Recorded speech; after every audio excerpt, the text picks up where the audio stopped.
Space Ternet Web TV.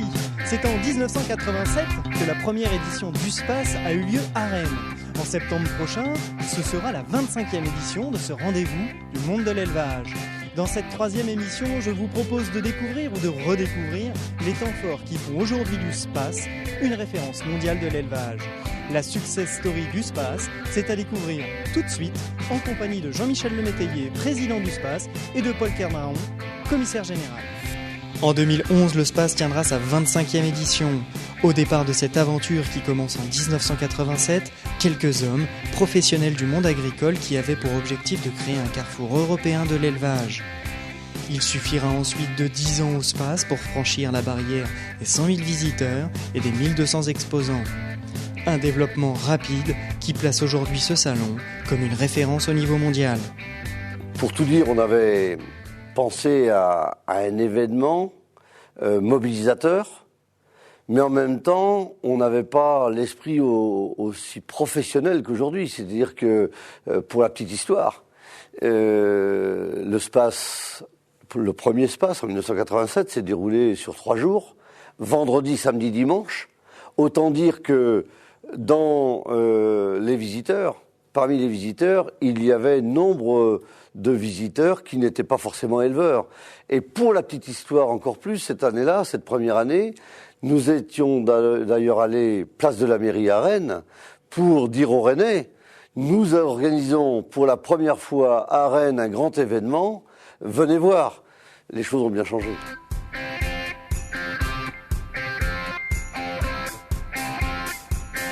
Le Space, à l'origine, c'était Salon de la production agricole, carrefour européen. Donc il y avait une ambition européenne dès le départ. Et la preuve en est, c'est que nous avions notamment accueilli les amis belges au niveau de l'élevage, et nous avions tenu, à l'occasion du premier Space, un colloque à dimension européenne avec présence d'un commissaire européen. Donc il y avait une dimension déjà européenne, mais sans savoir quel serait véritablement l'événement sur lequel on allait avancer. Ça a été un vrai premier succès.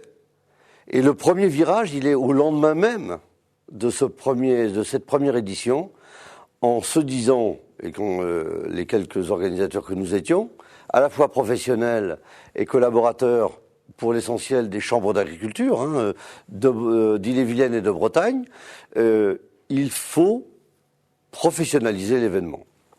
Et dès 1988, Joseph Jouzel a fait le choix de relever le défi finalement du développement de cet événement, du Space, en devenant le commissaire général du Space, c'est-à-dire qu'il quittait ses fonctions de directeur de la Chambre d'agriculture d'Ille-et-Vilaine pour prendre la responsabilité, la direction, on va dire, du Space, et surtout assurer son développement.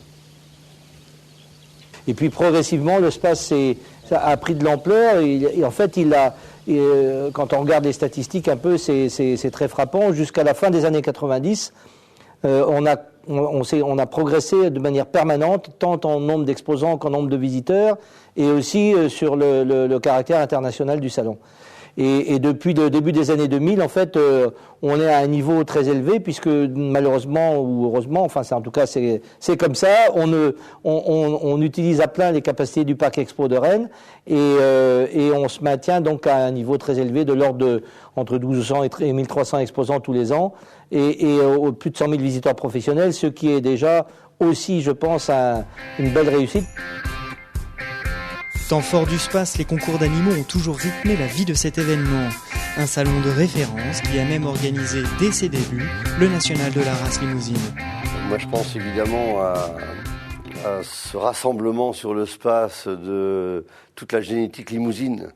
Tous ces animaux du berceau, venant du berceau de la race limousine, cheminaient vers Rennes, débarquaient à la gare de Rennes.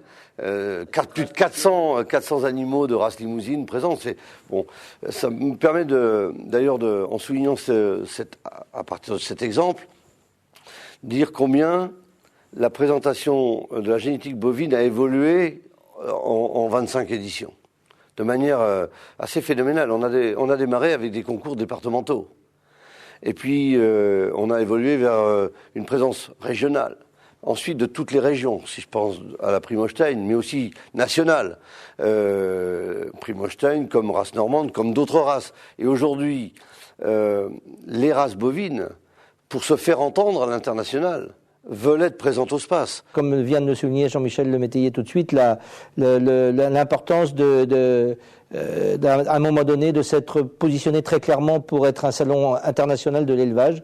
C'était pas un choix évident à faire parce que ça implique des moyens évidemment à mettre en place, mais je pense que c'était essentiel pour faire en sorte que notre salon ait le rayonnement qu'il a aujourd'hui et qui fait qu'il est effectivement mondialement reconnu et que nous jouons dans la cour des grands des salons internationaux d'élevage.